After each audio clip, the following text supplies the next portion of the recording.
Бүгінгі видеода судың адам ағзасына 9 пайдасын білетін боласыздар. Видеоны жалғастырмас бұрын 3 күн сайын шығып отыратын видеоларды көру үшін каналыма тіркеліп, және де тегін лайкты аямай, және де осы видеоның астына комментарий жазып кетсеңіздер болады. Мен комментарияны міндетті түрде оқып сіздерге жауап беремін. Су жердегі өмір көзі. Судың адам денсаулығына пайдасы көп.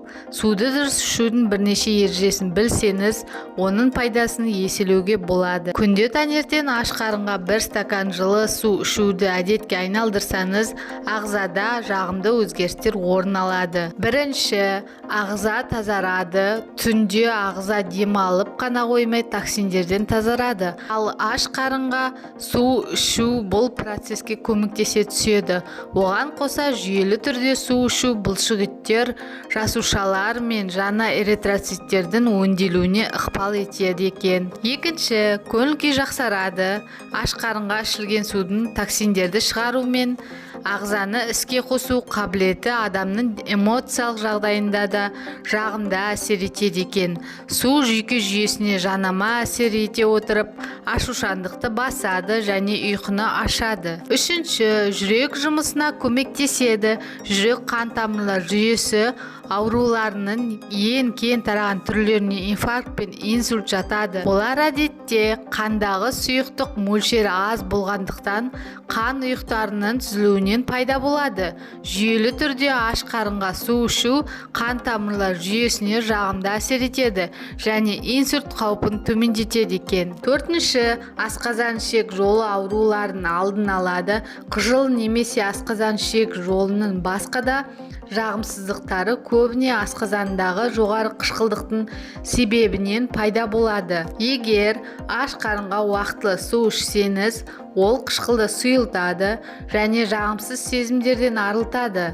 Сондай-ақ асқазанды таңғы асқа дайындайды екен. Бесінші, зат алмасу процесін жылдамдатады. Арықтағысы келетіндер немесе асқазан жұмысын реттегісі келетіндер үшін зат алмасу процесін бақылау маңызды.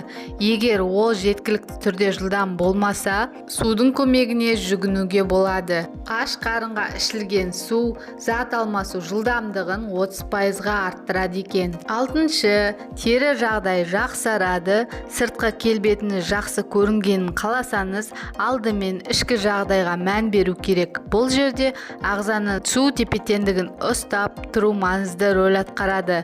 Өйтпесе, тері құрғақтанып, ерте әжімдер пайда бола бастайды екен. Күнде таңертең аш қарынға 1 стакан су ішу арқылы тері жағдайын жақсартуға болады. Жетінші, шаш саулығын сақтайды. Ағзаға су жетіспесе, ол шаштың сыртқы жағдайына, оның өсуі мен қалыңдығына негатив әсер етеді. Сондықтан шашыңыз мықты болу үшін жеткілікті түрде су ішу керек. Сегізінші, бүйрек ауруларын алдын алады. Бүйректің сау болуы ағзадағы су тепе-теңдігінің қалыпты болуымен тікелей байланысты екен. Аш қарынға және күні бойы уақытылы су ішіп тұру зәр мөлшерін арттырады. Соның себебінен бүйректерде болуы мүмкін минералдар сұйылады. Осылайша тастар түзілуінің немесе қабынулар пайда болуын алдын алуға болады. Тоғызыншы, иммунитет нығаяды. Көптеген аурулардың пайда болуына тікелей иммунитет жағдаймен байланысты. Аш қарынға ішілген су лимфалық жүйелер теңгеріміне жағымды әсер етеді. Ол өз кезегінде ағзаны қатайтып, түрлі аурулардың қоздырғыштарына төзімді болуына көмектеседі екен. Осымен ақпарат пайдалы болды деген ойдамын. Су ішіп жүріңіздер, достар. Су ішіп жүрсеңіздер, көптеген аурулардың алдын алып жүресіз. Видео ұнаса, пайдалы болса, каналыма тіркеліп, және тегін лайктан аямай басып, және осы видеоның астына сіз су ішіп жүрсіз бе, қанша мөлшерде ішіп жүрсіз жазып кетіңіздер. Мен міндетті түрде оқып және жауап беретін боламын. Және де достарыңызбен, туыстарыңызбен, барлық таныстарыңызбен бөлісе жүріңіздер. Алдын ала рахмет. Денсаулықтарыңыз мықты болсын, қазақ елі аман болсын, сау болыңыздар.